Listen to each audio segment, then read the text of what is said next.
अपने विकल्पों को देखिए, अपने स्वयं के संकल्पों को देखिए।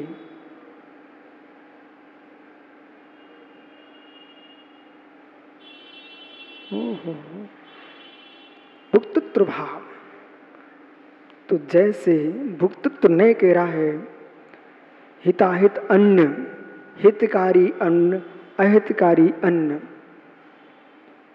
केवल मैं दुखादि भुक्तम, हितकारी अन्न खाने से सुख महसूस भोगता है, अहितकारी अन्न खाने से दुख भोगता है। यानी इसी प्रकार से जीव हितकारी भावों से आनंद भोगता है, अहितकारी भावों से दुख भोगता है। अब आइए आपके ये खाने पीने के विषय छोड़ दीजिए, अब आइए परिणामों पर। आपके भीतर जो भाव आ रहे हैं उन भावों में भी नाना प्रकार की प्रवृत्तियां चल रही हैं। किसी एक विषय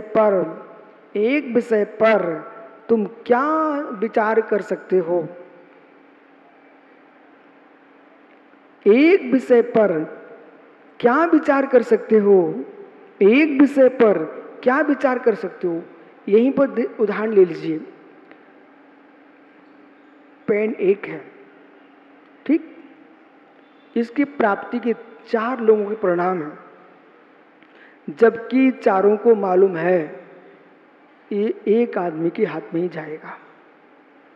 चारों ने निर्णय कर लिया है भावना तो हम भाएंगे, प्राप्त हो गया तो अच्छी बात है, और नहीं प्राप्त तो कोई विकल्प नहीं है। वे लोग सुखी हैं चारों। और जिनने ये निर्णय किया कि नहीं मुझे तो मिलना ही है, वो पुरुष दुखी है, वो पुरुष दुखी है। समझो विषय को, ये भाव किस में चल रहे हैं? निज में। अब सद्भूत व्यवहार से देखोगे तो पेन तुम्हें सुख दुख नहीं दे रहा, पेन तुम्हें सुख दुख नहीं दे रहा, क्योंकि पेन तो जड़ है। बैतुल भैया, पेन तो जड़ है। जड़ में तुम्हारा चिंतन कहां? जड़ में तुम्हारा विचार कहां? तुम्हारे विचार ही तुम्हें सुख दुख दे रहे हैं।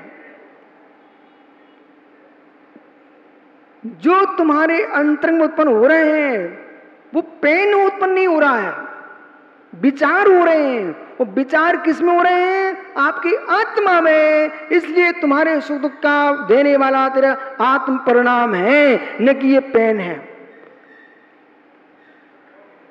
यानी सम्मत सागर ये बराबर है कि नहीं? ये पेन तुम्हें सुखी नहीं कर रहा है, पेन दुखी नहीं कर रहा है। इस पेन तो हमसे भिन्न द्रव्य है। उपादान को पकड़िए यहां पर। अब उपादान को क्या पकड़ना है कि जो उत्पत्ति है, उत्पत्ति जो है उपादान में है। क्या गजब! उत्पत्ति उपादान में है, उत्पत्ति निमित्त में होती नहीं। उत्पत्ति डॉक्टर मेहता, उत्पत्ति उपादान में होती है, उत्पत्ति निमित्त में नहीं होती है। निमित्त उपस्थित है, उपादान के लिए सहकारी। उत्पत्ति बोलो ना, उपादान में है, उपादान विकृत नहीं है, तो निमित्त तुम्हारे लिए अकिंचित कर है। उत्पत्ति उपादान में है। बेलन चौकी बार बार यही क्यों बोला जाता है? जो सामने होता है उसको समझा तो जल्दी समझ में आता है। बेलन चौकी उपादान नहीं है, निमित्त है। आटा लोई उपादान है, उपादान ही की उपादान में उत्पत्ति होगी रोटी की। बेलन चौकी तो मेरे मित्र निमित्त है। इसी प्रकार से मेरा भगवान मेरे में उत्पन्न होगा। जो पंच परमेष्ठी है वे हमारी विशुद्धि में निमित्त है। विशुद्धि का उपादान मेरी निज की आत्मा है। बराबर? ऐसा जिसके भीतर निर्णय हो चुका है उस व्यक्ति के लिए संकट के पिताजी आ जाएं, उसे दुखी नहीं कर सकते। मुक्तु सद्भाव संयंत, बेटा इसी बल पर तुम अंतराय खुशी खुशी से करके आते हो। धन्य मुनियों को छोटे छोटे नन्हे नन्हे से मुनिराज ऐसे अंजलि छोड़ के चले आते हैं मुस्कुरा करके। उपादान में है, उत्पत्ति उपादान में है, सात सागर उत्पत्ति उपादान में है। इसलिए यदि आपको गुस्सा भी आए हमारे ऊपर तो क्षमा करना। अरे मैं कह रहा हूं, यदि आपको मेरे ऊपर गुस्सा आए, इतना चलाते इतना सुनाते कान पक गए, उत्पत्ति उपादान में है बेटा, निमित्त तो सहकारी है। यदि आपको मेरे प्रवचन सुनकर विशुद्धि भी बढ़ रही है, तब भी मैं यही कहूंगा उत्पत्ति उपादान में है, निमित्त सहकारी है। यदि आपको मेरे प्रवचन सुन करके ऐसा भाव आता है कि ऐसी विशुद्धि हम सामायिक में नहीं ला पाते हैं, क्योंकि सामायिक में तुम्हारा उतना उपादान प्रशस्त नहीं हो पाया जो यहाँ प्रवचन में हो रहा, तो निमित्त अत्यंत प्रचंड है, इसलिए उपादान में विशुद्धि हो रही है। फिर भी विशुद्धि निमित्त में नहीं है, उपादान में है। ऐसा घोर निर्णय, ऐसा घोर निर्णय, ऐसा अघोर निर्णय जिस योगी के अंदर है डॉक्टर मेहता जी, उसकी सामायिक कभी भंग नहीं हो सकती। आपका समय हो गया, कल फिर आओगे, यानी पर रहे तो पुनः चर्चा करूंगा। भुक्तृत्व निर्णय के बाद अभुक्तृत्व निर्णय की व्याख्या करेंगे। इसमें होगी साक्षी भाव की व्याख्या। अभुक्तृत्व निर्णय से अपन देखेंगे आज सब जाम, और एक निर्णय तो हो गया पक्का पक्का, उत्पत्ति उत्पत्ति उपादान में है, निमित्त सहकारी है। बिल्कुल सत्य, बिल्कुल सत्य, 100% सत्य है। 99 मत कह देना मुकेश, 100% सत्य है। तेरी सासू की बेटी ने घर बसाने के कारण नहीं है, तेरा उपादान तेरा घर बसाया है। यदि ज्ञानी तेरे उपादान न बिगड़ा होता, तू बीरेंद्र पंडित जी एक घर के 2 घर बनाने के भाव ना होते। अब तुम कितने ही सोचो बेटे की चिंता है, कितने ही सोचो अगले संतान की चिंता है, ये सब पागलपन तुम्हारा है। ज्ञानी अपने शरीर के लिए पूछ लेना बेटे से, 3.5 फीट छोड़ेगा मेरे संस्कार इसमें करा देना। जरूर आज का विषय है, अपने अपने घर बेटों से पूछ लेना, जो मैंने बना के तुम्हारी रच के रख दिया है, इसमें इतना स्थान बेटा रख लेना कि मेरी अंतिम सांस निकलने के बाद मरघट पर मत ले जाना, इसी में कर देना संस्कार। कितने लड़के हैं गांधी, अपने पिताजी दादाजी जब 80-90 साल के हो जाए, जाने लग जाएं, तो उनके संस्कार घर में कर देगा। खड़े हो जाओ महात्मा जी, बेचारे ने इतना तुम्हें दिया है सब कुछ, इतना स्थान नहीं दे सकते आप? कहां करोगे? ओहो, धिक्कार उस पिता को जिसका बेटा 3.5 हाथ की भूमि नहीं दे रहा है संस्कार के लिए, कह रहा मरघट ले जाऊंगा मरघट। तो फिर तुम काहे मरे जा रहे हो बेटे के पीछे? छोड़ो, जब मरघट जाएगा तो मैं अभी से जाता हूं।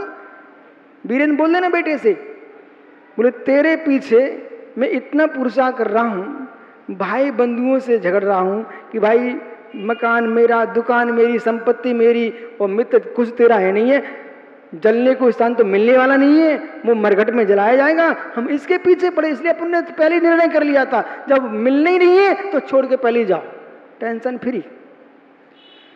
जो बुद्धि पूर्वक छोड़ देता है उसको चिंता नहीं होती है, जो मिलता नहीं हो, बुद्धि निर्णय कर नहीं पाता है, वो ही रोता है।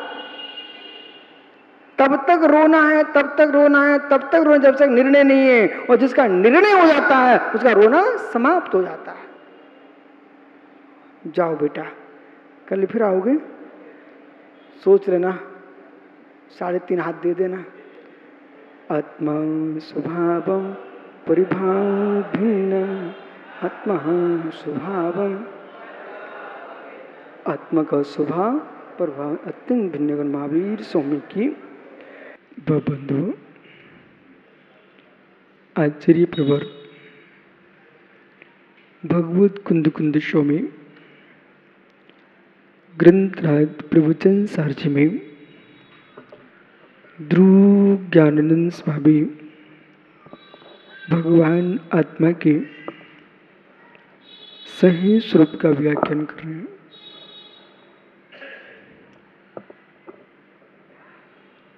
आत्मद्रव्य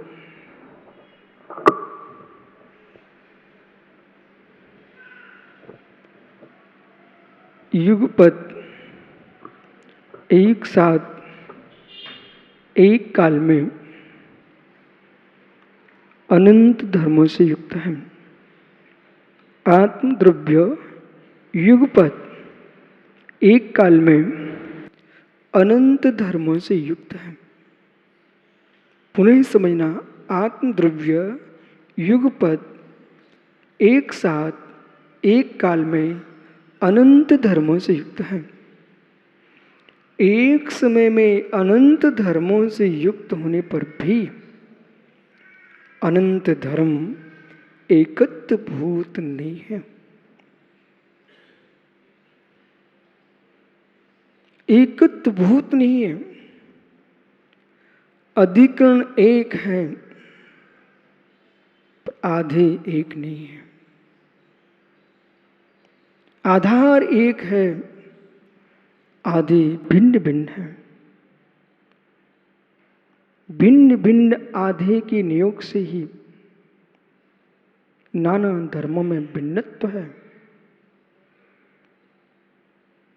एक धर्म का दूसरे धर्म में संकर दोष नहीं है। एक गुण का दूसरे गुण में संकर नहीं है। एक गुण में, आत्मा के एक गुण में दूसरे गुण का मित्र अन्योन्य भाव नहीं, अत्यंता भाव है। आत्मा के एक गुण का दूसरे गुण में अन्योन्य भाव नहीं, अत्यंता भाव है। ज्ञान ज्ञान रहेगा, दर्शन दर्शन ही रहेगा, चारित्र चारित्र ही रहेगा। दर्शन ज्ञान चारित्र एक काल में एक आत्मा में होने पर भी एकत्वभूत नहीं है। श्याम अधिकरण में परमांश से तब यूं आप कथन करते हो, द्रव्यार्थिक नय से तो एकत्व दिखता है, पर्यार्थिक नय से भिन्नत्व ही है। एक पर्याय में दूसरे पर्याय का मित्र अन्योन्य भाव हो सकता है। एक पर्याय का दूसरे पर्याय में अन्योन्य भाव। एक द्रव्य का दूसरे द्रव्य में अत्यंत भाव, एक गुण का दूसरे गुण में अत्यंत भाव।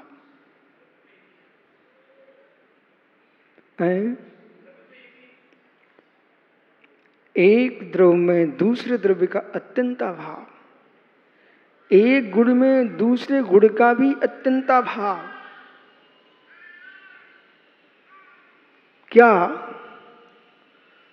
क्या दर्शन गुण ज्ञान हो जाएगा?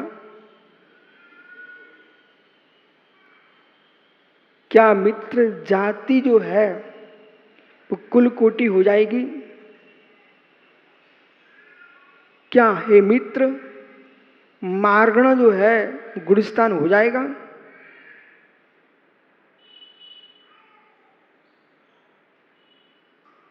अपेक्षा लगाना, अपेक्षा लगाना। आधार एक होने पर भी आधे में भिन्नत्व है। हाँ, एकीभूत करना चाहते हो, इन सारी अवस्थाओं को गौण करके द्रव्य सामान्य को देखोगे तो सब हमें एक दिखाई देंगे। पर एक गुण दूसरा गुण नहीं होता। पर्याय में मिश्रण हो भी जाएगा, पर्याय पर्याय मिश्र हो जाएगी, गुण मिश्र नहीं होता।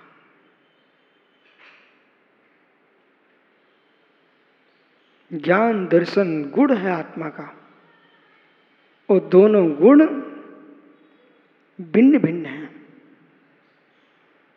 वो भिन्न भिन्न गुणों को भोग रहा है जीव। भोक्ता एक है, भोग्य भिन्न भिन्न है। भोक्ता एक है, भोग्य भिन्न भिन्न है। ये जीव भुक्तत्व ने से चैतन्य स्वभाव का भोग भोग रहा है। ये जीव ज्ञान का भोग भोगता है, ज्ञानानंद भोगी, ज्ञानानंद भोगी। भोग शब्द का उपयोग मात्र संसार की भोग भोग्या पर ही मत जाना। जो जो भोगने योग्य हैं वो भोग्य हैं, और जो भोग रहा है वो भोगता है। ये चिद ब्रह्म चैतन्य भगवान आत्मा अपने ज्ञान का भोगता है, जिसमें आनंद आता है, जिसमें रस आता है, वो सब भोग होता है। जिसमें आनंद आता है, जिसमें रस आता है, संवेदन होता है, अनुभूति होती है, प्रतीति होती है, अनुभव होता है, हे मित्र वो सब भोग है। पर भावों का भोग छोड़ चुका है, पर भोग कभी नहीं छोड़ता। पर भावों का भोग छूट सकता है, पर भावों का भोग छोड़ा जाता है, परंतु भोग नहीं छोड़ा जाता है।